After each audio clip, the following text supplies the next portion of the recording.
A Klabin anunciou dividendos e também divulgou o resultado do primeiro trimestre de 2024. Vamos ver como foi o resultado. Vamos falar também o que esperar da empresa daqui para frente. E por fim, falaremos aí dos dividendos, tá? Então, olha só. Quando a gente vê aqui o resultado da empresa, se eu tivesse chegado da Lua e me deparasse com esses números, eu já teria uma forte suspeita que tudo aconteceu aqui de impacto por questão dos preços. Óbvio que foi mais do que isso, mas olhando assim a primeiro momento, por esses números já dá para entender que teve impacto nos preços. Por quê? Em relação ao mesmo período do ano passado, olha só, nós tivemos um aumento de volume, tivemos a entrega da nova máquina, ela já está produzindo ali, então tivemos mais volume, não em celulose, a celulose até caiu um pouco aqui, principalmente em relação ao trimestre anterior. Então a gente tem que ver o que aconteceu com a celulose para ter diminuído o volume, enquanto nos papéis e embalagens teve um aumento de volume. Por quê? Por causa da entrega da nova máquina, né? Só que mesmo com o maior volume de modo geral que nós tivemos uma queda na receita. Então isso significa o quê? Preços. É o preço aí do quê? Da celulose. Olha o quanto que caiu a celulose aqui a receita, né? Então, a gente está entendendo aqui que já de cara nós tivemos aqui um impacto nos preços da celulose. Depois a gente vai ver o que esperar da celulose, como é que ela tá, o que aconteceu no passado, o que está acontecendo. Vamos entender direitinho, tá? Mas enfim, temos então o EBITDA ajustado por efeitos não recorrentes caindo 15% em relação ao mesmo período do ano passado, enquanto em relação ao período anterior, um aumento aqui de 2%. Então o resultado não foi ruim. Acontece que ele tem uma base comparativa muito forte, né? Que é aqui o primeiro trimestre. Lembrando que em relação ao trimestre anterior, ele teve esse aumento aqui, mesmo com o volume aqui impactado na celulose, a gente tem que entender o que aconteceu ali, né? E quando a gente chega na linha do lucro, podemos ver que ele aumentou 24% em relação ao trimestre anterior, em relação ao ano passado, uma queda, aliás, de 64% por conta dos preços, como eu falei, fazendo então 460 milhões, o mercado esperava aqui, ó, 580 na média, esse é um dos motivos que está caindo, né? O mercado esperava um lucro aqui um pouco melhor, embora tivesse algumas corretoras ali que até chegaram bem próximo dos números, tá? O endividamento da empresa aumentou um pouco, né? A dívida da empresa aumentou um pouco, só que o endividamento, ou seja, a capacidade dela pagar essa dívida, ficou mais esticado. O endividamento dela chegou a 3,5 agora, um forte aumento. Por quê? Porque o EBITDA está caindo. Então a gente tem que ver, será que esse EBITDA vai continuar a cair? Aliás, esse aqui, né? Será que o EBITDA vai continuar a cair? Então a empresa vai ficar mais endividada, chegando a 4, 5? É isso que a gente tem que olhar, tá?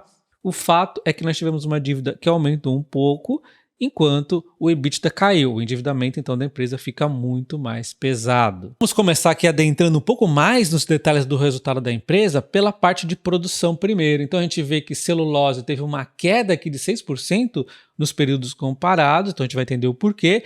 E na parte de papel, teve um aumento de 21% em relação ao mesmo período do ano passado, em relação ao trimestre anterior, 6%. Em relação ao período do ano passado, é explicado majoritariamente por conta da MP28, aquela nova máquina que começa a operação dela, vai continuar aumentando, inclusive, seus volumes, então vamos esperar mais melhorias aí e também diversificar. Ela vai entrar com produto branco, né? Então tem coisas para acontecer na MP28 e, de modo geral, em relação ao quarto trimestre, vamos entender então por que aumentou mais 6% aqui, se a MP ficou praticamente estável, né? A gente vê que o que aconteceu aqui foi uma questão mercadológica. O counterboard, olha só, counterboard, aqui na Kraftliner, né?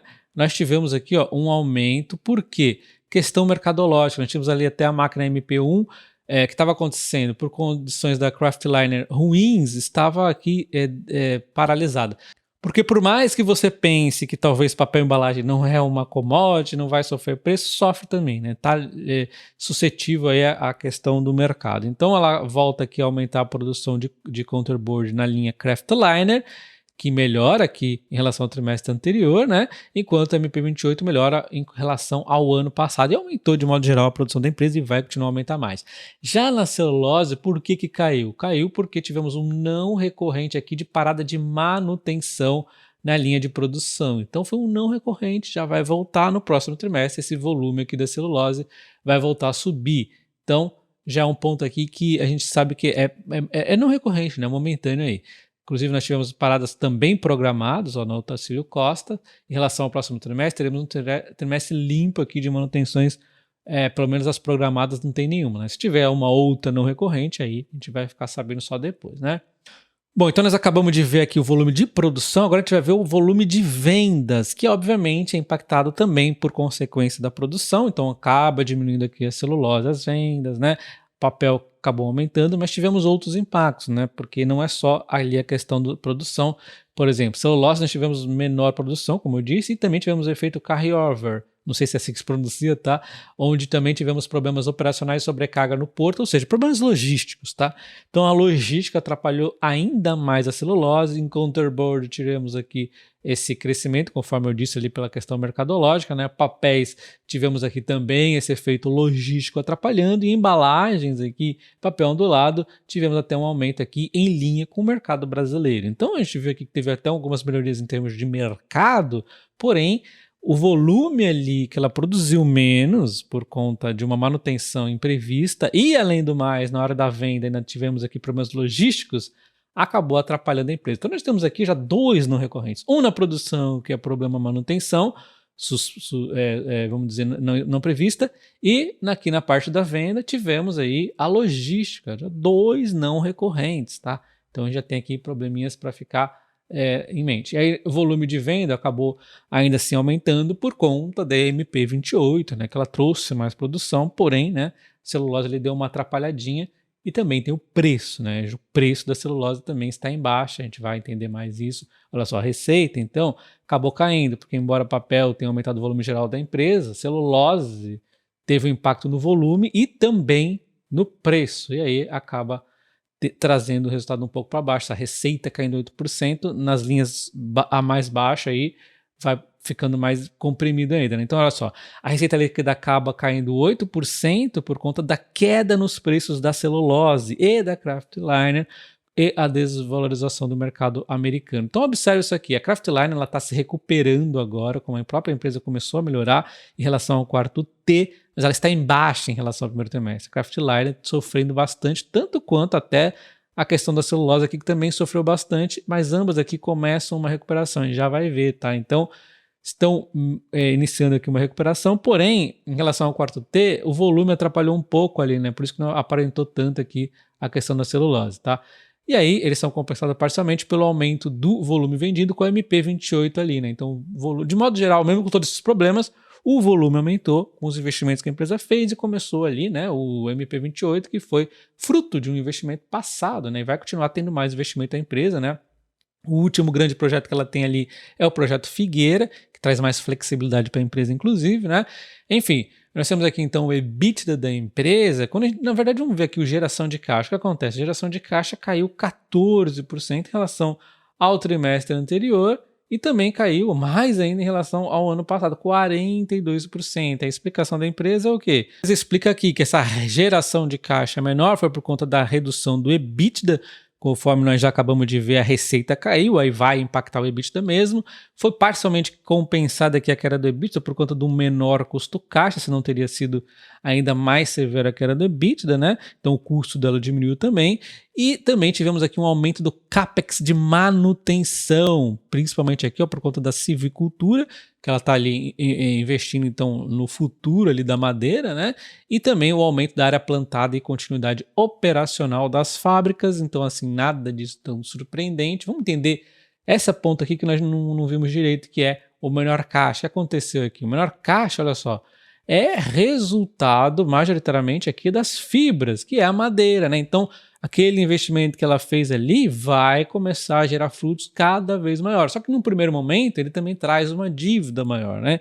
Então é um evento que a empresa fez ali que vai melhorar no longo prazo, né? Não pode ficar olhando o curto prazo. O curto prazo aumenta a dívida e gradativamente vai diminuindo aqui, ó, o custo, né? Então é paciência aqui, olha só.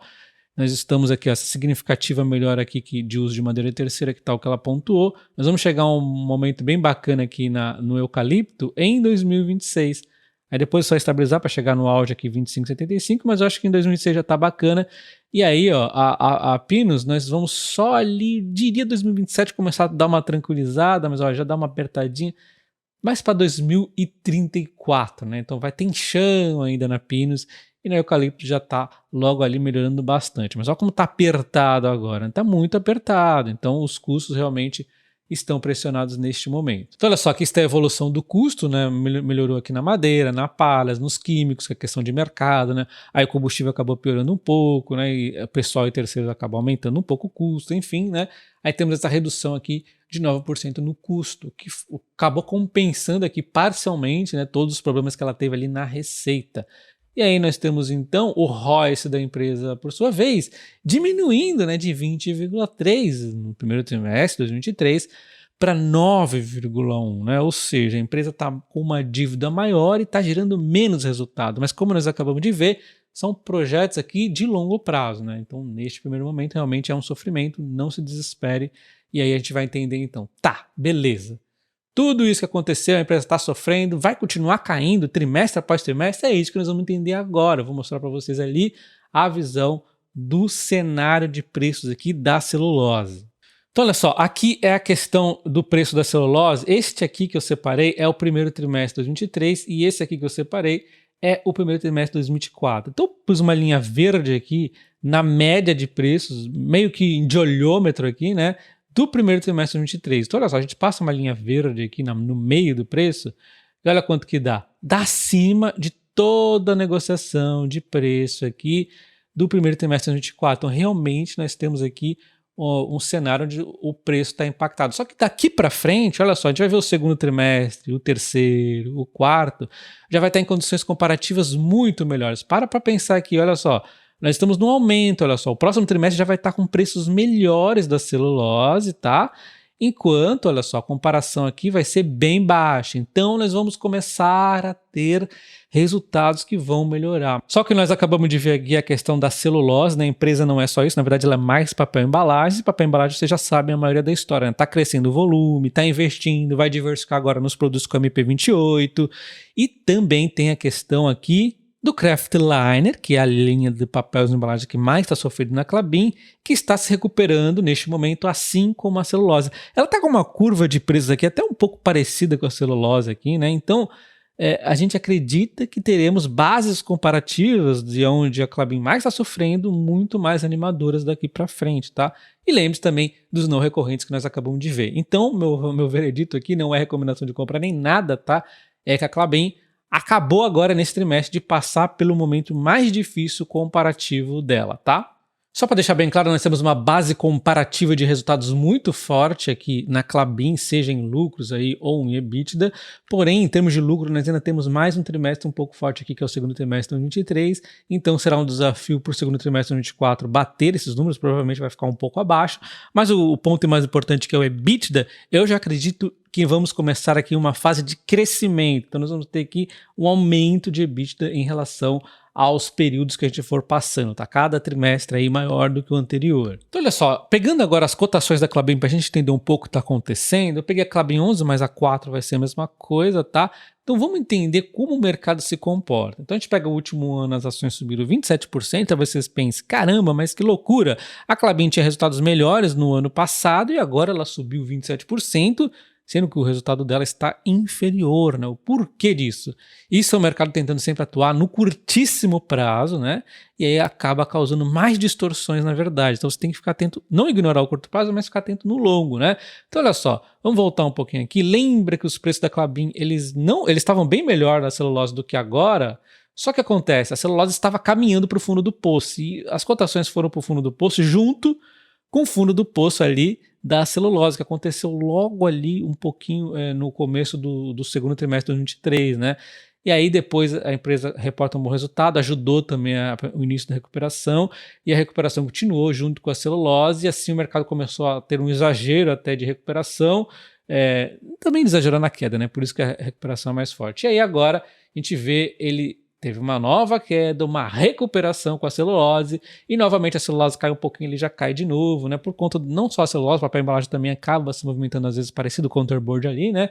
Então o mercado ele acaba fazendo muitas leituras da Klabin, muito por conta da questão da commodity, né? O que não é tão correto. Então essa queda toda aqui é muito por conta já do mercado entendendo a questão da celulose. Agora, hoje, é por conta do resultado que ele se decepcionou um pouco, só que você tem em mente ali que tem não recorrente. Não recorrente é positivo para quem é acionista de longo prazo, porque não recorrente é não recorrente, né? Não vai acontecer assim sempre.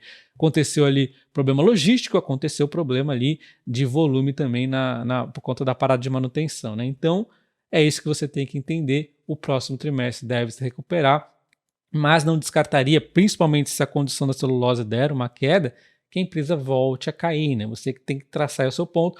O fato é que ela caiu esses últimos pontos aqui, eu não tô mirando na Klabin nesse momento, ó, mas olha só, resistiu aqui os 23, né? Eu confesso que talvez, né, eu volte. Então, olha só, a Klabin aqui, eu pus alguns pontos onde ela poderia resistir, 24 ela caiu, aí caiu aos 23 e pouco, segurou aqui nos 23,15 aproximadamente. Bom, então eu acabo sendo mais exigente com Klabin por não ter Klabin, estar comprando outras empresas nesse momento, né? Mas se eu tivesse, eu estaria tranquilíssimo, né? Então, se ela cair mais um pouco, eu vou começar a me armar aqui para vender puts, né? Compromisso de comprar em torno de R$ 21 provavelmente, né? Quem sabe a Klabin vai a esses patamares de preço aqui, possa eu dar mais atenção a ela, né? Para chegar aos R$ 21, ela teria que cair cerca de uns 8%, e a Klabin 4 seria aqui em torno dos 4,20 e pouquinho, né? Que também dá uns 8% de queda. Então elas estão em momentos parecidos aqui. Só lembrando que não é recomendação de compra, você traça aí os seus preços baseado aí nas suas expectativas também, né? E baseado também na sua carteira, né? Enfim, falando aqui dos dividendos da Klabin, então dão quase 6 centavos aqui nas PNs e nas ONs, enquanto nas ONs dá quase aqui 30 centavos. A Datacom, que você tem que ter ação, é dia 3 de maio, para receber o dividendo que será pago no dia 16 de maio. Vamos ver aqui bonitinho quanto dá de yield, olha só. Então você tem nas ações da Klabin no dia 3 de maio, você vai receber esse dividendo no dia 16 de maio, dando aqui então 1,30 para cada ação, praticamente está praticamente igual, né? Os preços estão muito nivelados aqui entre a Klabin 11, a 4 e a 3.